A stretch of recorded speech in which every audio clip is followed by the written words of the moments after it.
여러분 안녕하세요. 오늘은 정말 말씀드리기 힘든 무거운 소식으로 인사드립니다. 서울 관악구 조원동에서 피자 가게를 운영하던 점주가 인테리어 업자들과 본사 관계자를 흉기로 찔러 3명이 사망하는 충격적인 사건이 발생했는데요. 이 사건은 단순한 갈등이 아닌 프랜차이즈 구조의 그늘 속에서 일어난 비극이라는 점에서 많은 분들의 이목이 집중되고 있습니다. 사건이 벌어진 건 9월 3일 수요일 오전 10시 57분 서울 관악구 조원동 소재의 한 피자 가게 매장에서였습니다. 112로 걸려온 신고 내용은 단 한마디였어요. 살려주세요. 칼에 찔렸다. 당시 매장 안에서는 4명이 흉기에 찔려 쓰러져 있었고 신고를 받은 경찰과 소방당국이 즉시 출동했습니다. 현장에서 확인된 피해자는 피자 가게를 운영하던 40대 남성 A씨였고 피해자는 모두 3명으로 남성 2명과 여성 1명이었습니다. 이들은 모두 인근 병원으로 긴급 후송됐지만 안타깝게도 사망 판정을 받았습니다. 경찰은 피해자 중 1명은 피자 프랜차이즈 본사 임원이고 나머지 2명은 부녀 관계인 인테리어 업자인 것으로 확인했습니다. A씨는 범행 직후 본인도 흉기로 자해했고 중상을 입은 채 중앙대학교 병원으로 이송됐습니다. 이번 사건은 단순한 우발적 범죄로 보기 어려운 정황이 곳곳에서 드러나고 있습니다. 가게 인근에서 장사를 하던 60대 상인은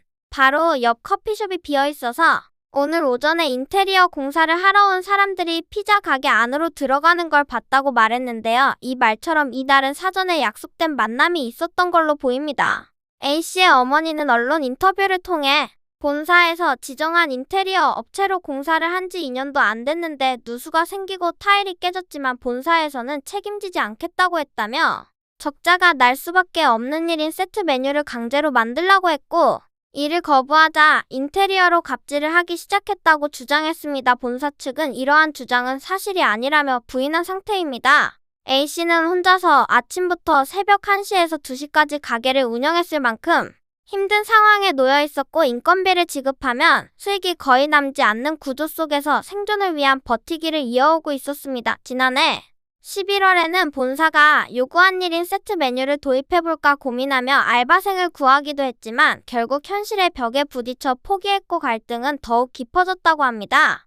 A씨는 결국 사건이 발생한 이날 본사 측과 인테리어 업자들을 매장으로 불러 갈등을 마무리 짓겠다는 입장을 가족에게 밝힌 것으로 알려졌습니다. 그러나 그 자리는 끔찍한 참극의 현장이 되고 말았습니다. 이 프랜차이즈 업체는 예비 가맹점주에게 교육비로 300만원 주방 장비와 집기료로는 2,300만원에서 2,800만원을 받고 있었으며 조명, 타일, 바닥, 전기 공사 등 인테리어 비용은 별도로 책정돼 있었습니다. 또한 감리비, 기획관리비 등의 명목으로 추가 비용을 요구하는 구조였습니다. 최근 프랜차이즈 업계 전반에서는 차액 가맹금을 둘러싼 갈등이 커지고 있는 상황인데요. 필수 품목이라는 이유로 본사에서만 재료를 구매하게 한 뒤 높은 마진을 붙이는 방식 때문에 가맹점주들이 반발하고 있는 실정입니다. 실제로 한국 프랜차이즈 산업협회에 따르면 유명 프랜차이즈 브랜드 17곳에서 총 2,491명의 가맹점주들이 차액 가맹금과 관련해 소송을 진행하고 있다고 합니다. A씨는 현재 병원에서 치료를 받고 있으며 경찰 조사에서 범행을 모두 인정한 것으로 전해졌습니다. 범행에 사용된 흉기는 가게 주방에 있던 것으로 파악됐고 경찰은 A씨의 상태가 안정되는 대로 정식 체포 후 본격적인 수사에 착수할 예정입니다. 구독자 여러분, 이번 사건은 단순한 개인의 분노 폭발이 아닌 가맹본부와 가맹점 사이에 존재하는 불균형 구조가 어떤 비극으로 이어질 수 있는지를 보여주는 대표적인 사례가 되었습니다. 구조적인 문제 해결 없이는 제2, 제3의 사건이 반복될 수도 있다는 점에서 사회 전반의 경각심이 필요한 시점입니다. 오늘 이야기 많이 무거웠죠. 하지만 이 사건을 그냥 넘기지 않고 함께 알아봐 주셔서 정말 감사드립니다. 앞으로도 저희는 이런 중요한 사회 이슈를 구독자님께 알기 쉽게 전해드릴게요.